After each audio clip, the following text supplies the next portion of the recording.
सुप्रभात। बाबा कहते हैं, मेरे प्यारे बच्चे, जो तुमसे दूर जा चुके हैं और जो तुम्हारे पूर्वज हैं, ये मत सोचो कि उनका आशीर्वाद तुम पर है या नहीं है। उनका भी आशीर्वाद तुम पर है, क्योंकि तुमने कुछ किसी के साथ गलत नहीं किया, सबके साथ अच्छा ही किया और तुमने बहुत सेवा भी की उनकी। भले ही वो जब थे तो उनका आशीर्वाद तुम्हें नहीं मिल पाया, शायद तुम्हें लगा कि कहीं तुमसे कोई गलती नहीं हो गई, लेकिन कहते हैं ना कि जाने के बाद इंसान को सच्चाई सब पता चल जाती है, और वही हुआ है। सच्चाई सब कुछ सामने है। तुम्हें उनका आशीर्वाद मिल रहा है, दुआएं मिल रही हैं, बहुत दुआएं तुम्हारे पूर्वजों की, तुम्हारे अपनों की, जो तुम्हें भले ही यहाँ तुम्हें समझ नहीं पाए, लेकिन अब वो दुआएं दे रहे हैं, क्योंकि तुमने उनको लिए बहुत कुछ किया, बहुत सेवा भी की, और आज भी उनकी याद करते हो सम्मान के साथ। तो और यही सब कारण है कि तुम भक्ति की ओर अग्रसर हो पाए हो, और यही एक कारण है कि तुम धीरे धीरे ही सही भक्ति की ओर अग्रसर हो पाए और सही मार्ग पर चल पा रहे हो। हाँ, जिसके लिए बहुत दिन से तुमने दुआएं की और वो चीज़ मांग रहे हो ना, वो भी मिलेगा, क्योंकि तुम्हारे पूर्वज चाहते हैं वो चीज़ तुम्हें मिले। वो तुम्हें खुश देखना चाहते हैं अब, इसीलिए बहुत जल्दी उनके आशीर्वाद से वो भी तुम्हारे पास होगा जो तुमने मांगा है।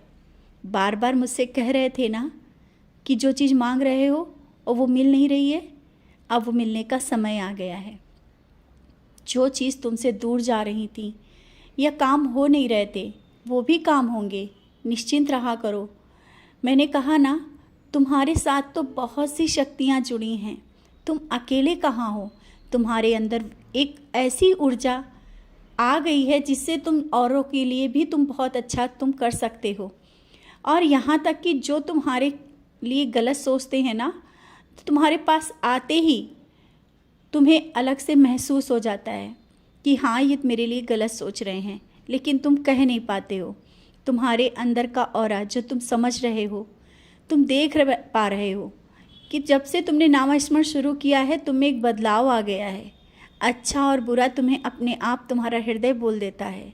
वो जो हृदय की आवाज़ होती है वो मैं बोलता हूँ, और तुम मेरी आवाज़ को सुन पा रहे हो, तुम मुझसे बात भी कर पा रहे हो।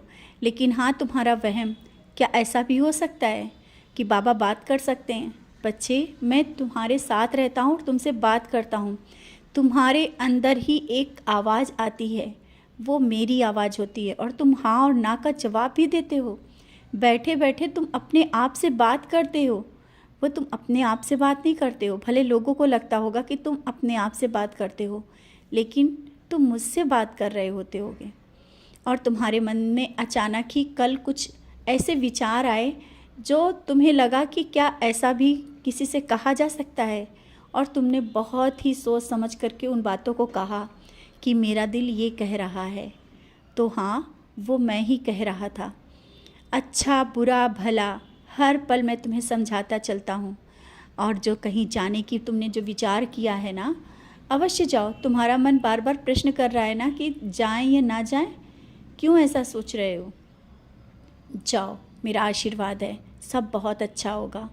जहाँ जाओगे तुम एक अलग अपनी पहचान बना पाओगे, और जिसके साथ बैठोगे उसको भी बहुत एक अलग ही सकारात्मक ऊर्जा दे देते हो। जिसके साथ बैठकर बात करते हो, थोड़ी देर भी बात करते हो ना, उसके अंदर भी एक ऊर्जा जागृत होती है, और वो भी समझ नहीं पाया कि ऐसा क्यों हुआ मेरे साथ। तुम्हारे साथ बात करके उसके अंदर एक अलग ही प्रभाव हुआ। बीमार व्यक्ति के अपने हाथ से जब तुम ऊदी भी देते हो ना, वो भी बहुत ही फ़ायदा करती है। तो अब तुम्हें समझ में आ गया होगा कि तुम्हें मैंने वो सब कुछ दे दिया है जिसके तुम हकदार हो, तुम्हें वो चाहिए, और तुमने अपनी भक्ति से प्राप्त किया है। नामा स्मरण, मेरा ध्यान, मेरी पूजा, मेरी भक्ति, और मुझसे एक अटूट प्यार। जहाँ भी तुम जाते हो मुझे देखना चाहते हो, हर पल तुम मुझे हर जगह चाहते हो कि मैं दिखूं। यही प्यार, यही भक्ति मुझे तुम्हारी ओर खींच लाती है। तुम नहीं आते हो, तुम्हारी भक्ति मुझे खींच लेती है। मैं भाग के आता हूँ तुम्हारे पास।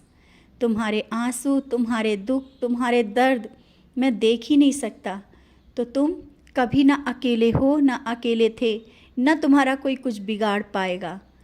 तुम मेरे हो, तुम मेरे बच्चे हो, मेरे संरक्षण में हो। कोई कुछ नहीं कह सकता है तुम्हें, ना ही तुम्हारे बारे में कोई गलत सोच सकता है।